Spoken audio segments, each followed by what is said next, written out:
כי וואלה שאני סליחה. כי וואלה שאני רואה את זה בטלוויזיה, זה לא מפריע לי, כי אני כאילו אומרת, בסדר, לא נורא, הערבים האלה יש להם הרבה. Nofar was not the only one thinking about the Israeli-Palestinian conflict in relation to anti-Semitism. Professor Norman Finkelstein, a Jewish academic from DePaul University in Chicago, has written a book called The Holocaust Industry, in which he accuses parts of the Jewish establishment of making cynical political use of the Holocaust. Dr. Finkelstein, you have some visitors?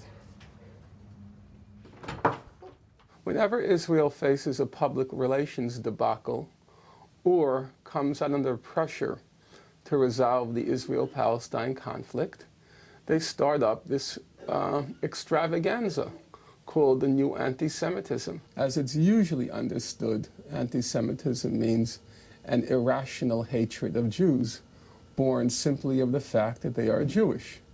But that's not what's going on. Here it's a hostility born of the fact that the state which claims to represent them is engaged in quite brutal violence.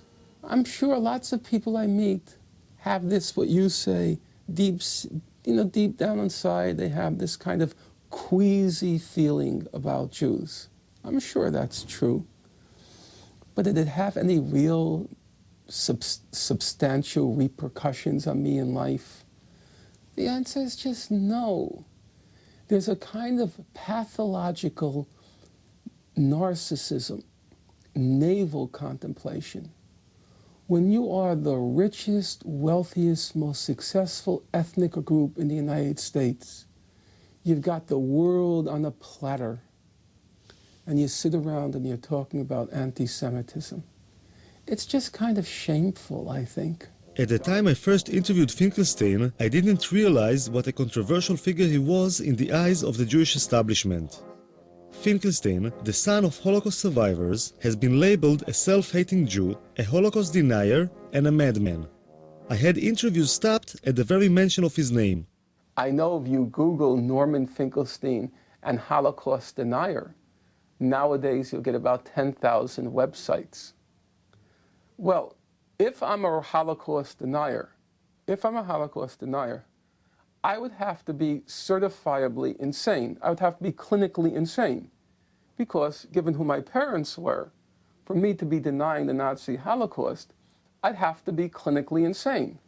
So you have to judge for yourself. You may disagree with me, but is it your impression that I'm clinically insane? Now, if you think I'm not, then you have to wonder, why are those 10,000 websites saying that? Jews are money. Is that what you want? But somebody's losing money. It's not a bad thing, You know what? We're in Auschwitz. Those are the things that paved the stones to lead to Auschwitz. Because if Jews have money and you can get rid of the Jews, you can get their money. What kind of a good thing is that? Foxman is like a very sensitive radar for Jewish issues. Except make them more jealous. The memory of the Holocaust is always in the background, like a warning sign of what can happen if things are not dealt with at the right time. I want to ask you a question. Look over here. Do you see a Holocaust coming? It's crazy. There's so much hunger, so much starvation in the world. So many people are suffering. And you want me to get excited about some idiot painting a swastika somewhere? Finkelstein lost his job at the university because of what he claims was pressure from the Israeli lobby. Then he was denied entry to Israel because he was, as the authorities described, a security hazard, which being Jewish himself is probably unprecedented. Finkelstein reminds me of the biblical prophets of doom, who were always being pelted with stones for saying things nobody wanted to hear. One of the major kind of claims I hear from people like the ADL or other Jewish people is that, like, how come always people picking up on Israel? How come there are so much injustice in other parts of the world and nobody speaks about? What is the reason for that? I think people listen. I open the radio, I hear nonstop about Sudan.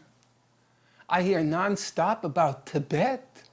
I hear nonstop about Darfur. I hear a lot. The only place I hear excuses made for is Israel. That's the place where I hear excuses. And we do have to remember, it is the oldest occupation in the world. I mean, 40 years really is enough. It's older than you. It's older than you, the occupation. Doesn't that kind of stun you? The irony is that the Nazi Holocaust has now become the main ideological weapon for launching wars of aggression. Every time you want to launch a war of aggression, drag in the Nazi Holocaust. It's the suffering then used as another pretext or excuse to humiliate, degrade, and torture the Palestinians. That's the problem. The suffering comes as a package. It then comes, here is the suffering, now we blow up your house. Here is the suffering, now we take your land. Here is the suffering, now we drop artillery shell or shoot artillery shells at your villages. It's a package deal with Israel and its American supporters. It's not just suffering, it's suffering which is then wrapped in a club.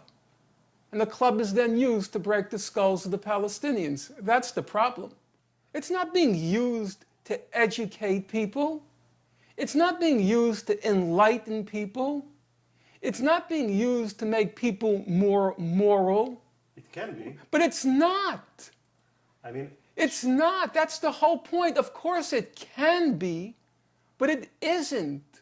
It's the best thing that will ever happen to Israel if they get rid of these American Jews who are warmongers from Martha's Vineyard. And they're warmongers from the Hamptons. And they're warmongers from Beverly Hills. And they're warmongers from Miami. It's been a disaster for Israel. You know, it's the best thing if they can ever get rid of this American Jewry. It's a curse. For Finkelstein, Foxman is the main enemy.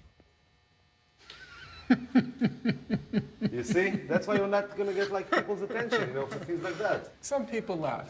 You comparing Foxman to Hitler, that's kind of... It's an insult to Hitler. Hitler at least didn't do it for money. Finkelstein took his own trauma as the son of Holocaust survivors to the opposite extreme. When I asked him if he had any sympathy for the Israeli victims as well as for the Palestinians, he compared Israeli casualties to the German casualties in World War II. You know, you're funny. I have to tell you, you're funny. Why You is come that? from a society in which everyone calls everyone a Nazi, right? They called Rabin a Nazi, Ben-Gurion called Jabotinsky a Nazi, Jabotinsky called Ben-Gurion a Nazi, Begin called Ben-Gurion a Nazi. They all said, each of them said, one is worse than Hitler. That's the whole language of your society. It's also the language I grew up with. You know, everything in my house, the food worse than Auschwitz, the clothes worse than that. That's the house you grow up in. And all of a sudden, you get so pious when they go like that. Your whole society is like that. Why was Rabin? You don't remember when they made Rabin with the SS before he was shot? And then you all of a sudden get so pious. I just think about like how people... Because of what? Because of Abe Foxman? We have to be pious with Abe Foxman? A hoodlum and a thug? I'm just trying to think how other people will perceive it, you know. For myself, you know, you can go and do it all day long, you know. I did it with you. You're an Israeli. Yeah, You but it's on understand. film, you know. It's on film, you know. Other people will see it Then afterwards. take it out. That's why you're an editor. No, that's obviously, you know, should stay in the film, you know. I'm That's... fine. You think I care?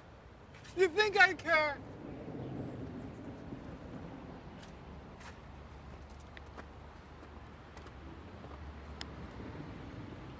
So you like the neighborhood? Very much. Look at the breeze.